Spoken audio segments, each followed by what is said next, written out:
ગાંધીનગરના helipad exhibition centre ખાતે EFY expo Gujarat 2025નું ભવ્ય ઉદ્ઘાટન સાયન્સ એન્ડ ટેકનોલોજી મંત્રી અર્જુન મોઢવાડિયાએ કર્યું.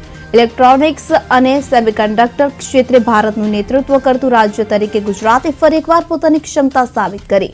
મેકિંગ નેક્સ્ટ જન સાથે electronics from idea to design manufacturing theme સાથે શરૂ થયેલા 2 દિવસીય એક્સપોમાં ઇલેક્ટ્રોનિક્સ ઇકોસિસ્ટમની સંપૂર્ણ શ્રેણી નવીન વિચારથી લઈને ડિઝાઇન સાથે જ ઉત્પાદન સુધીએ ઉદ્યોગ જગતને એક મંચ પર જોડ્યા. તો મંત્રીશ્રીએ જણાવ્યું કે ગુજરાત વડાપ્રધાન નરેન્દ્ર મોદી અને મુખ્યમંત્રી ભૂપેન્દ્ર પટેલના નેતૃત્વ હેઠળ સેમિકન્ડક્ટર ક્ષેત્રે દેશનું નેતૃત્વ કરી રહ્યું છે અને રાજ્યમાં મેગા પ્રોજેક્ટ તથા અનેક એન્સેલરી યુનિટ્સ ઝડપથી વિકસિત થઈ રહી છે. સાથે જ ધ સેમિકોન સમિટ અને ઇલેક્ટ્રોનિક્સ એજ્યુકેશન કોંગ્રેસ જેવા કાર્યક્રમો ગુજરાતને ટેકનોલોજી અને સ્કિલ ડેવલપમેન્ટના વૈશ્વિક કેન્દ્ર તરીકે મજબૂત બનાવશે.